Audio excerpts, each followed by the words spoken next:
ఓం ఇదం బలం మయా దేవా స్థాపితం భరతస్తవ తేన మే సఫలా వాప్తే భవే జన్మని జన్మని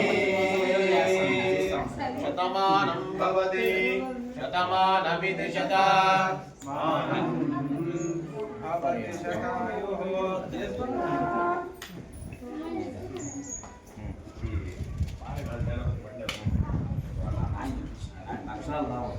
గుర్తు పెట్టుకునే అట్లే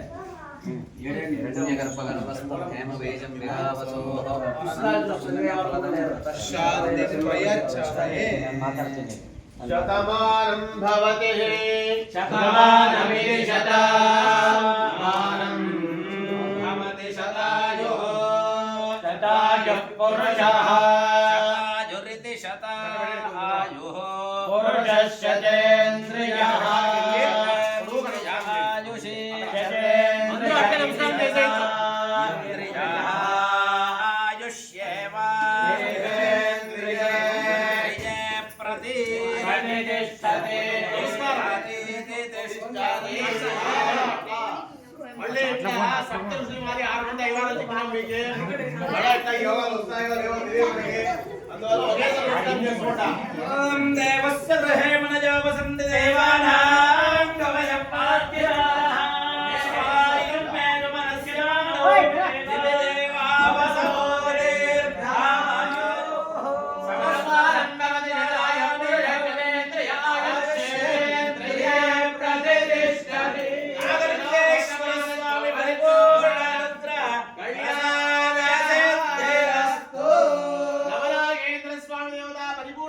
సకల సర్పదోష కాళ సర్పదోష నివారణ ఆస్తు ఆస్తు శ్రీనారాయణేశ్వర స్వామి క్షేత్రే దినే దినే ప్రవర్తమానస్య సకల ధనాకర్షణ సిద్ధిరస్తు సేవక పురోహిత వర్గస్య సస్య శ్యామల సిద్ధిరస్తు. మా పురోహితుని చూసుకోండి మిగతావన్నీ బాగా. మనం ఏదేవో పని చేయాలన్నా ఎవరో ముందర మనిషి ఉండాల. మామూలుగా అందరూ చెప్తా ఉంటారు 2 రైల్వే పట్టాలు ఉంటే రైలు బాగా పోతా ఉంటుంది. ఆ పట్టాలు మాదిరి ఉండాలి, ఆలు మొగలు ఉంటారు. అది తప్పంట. రైల్వే పట్టాలు ఎవరు కావాలో వేస్తారు. రైలు ఈడ్చుకోపోయి ఇంజిన్ ఉంటుంది చూడు, అది పెద్దదంట. ఇంజిన్ మాదిరి వాళ్ళు ఇద్దరు ఉన్నారు. మిమ్మల్ని ఎంతమందిని ఎక్కించుకొని తిప్పుతా ఉన్నారు. ఏమి పుణ్యం కోసం, చెడిపోయేదాని కోసం కాదు.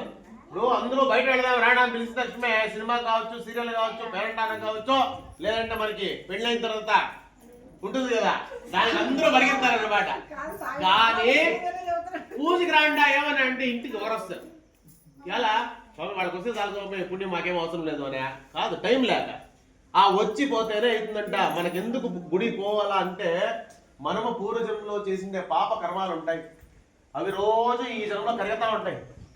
మీరు ఎప్పుడు గుడికి వస్తారో మళ్ళీ కొంచెం బిల్ అవుతుంది. బాటలో నీళ్ళు ఉన్నట్లే కింద తోటి పెట్టేసి ఎట్లా కారుతా ఉంటుందో, మీరు గుడికి పోయొచ్చు పోస్తా ఉంటే పుణ్యమంతా దాంట్లో కోసం కింద ఇట్లా పాపం పోతా ఉంటుంది. అది కాకుండా ఉండే కర్మంతా వెళ్ళిపోతే పుణ్యం ఖాళీ అయిపోయాడు. అప్పుడు కనపడుతుంటే దేవుడు ఇంట్లోనే ఏం కష్టాలు పడతారా తండ్రి, ఏం చేసుకుంటే ఈ జన్మలో ఇట్లా పాపాలను చేసిన వాళ్ళు లేదో ఇన్ని రకాల కష్టాలు వచ్చినాయి. అది కాకుండా ఉండాలంటే మీరు దేవస్థానానికి వచ్చి మీకు తెలిసిన సేవ చేసుకొని ఏదో ఉండేదాన్ని భగవంతుడికి సమర్పించి, మీకు ఇంకా ఏమన్నా భగవంతుడు ఇచ్చిన బాగా శక్తి అంటే వచ్చిండే స్వామికి భీమో బ్యాడ్లో ఇంకోటో మరొకటి ఏమని ఇవ్వాలంట. డబ్బు ఎంత ఇచ్చినా దానికి సహా ఇది ఉండదు.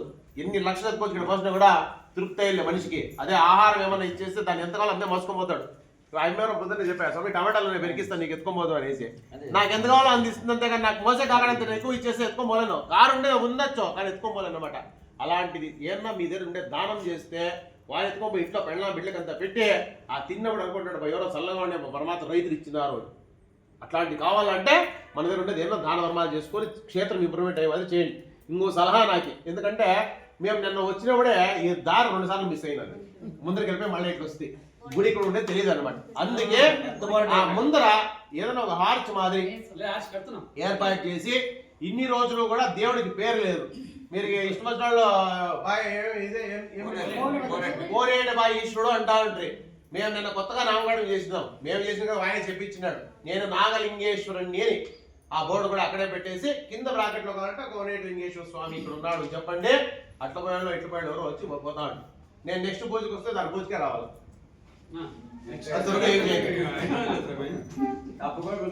ఎంత త్వరగా అయిందో త్వరగా కావాలి.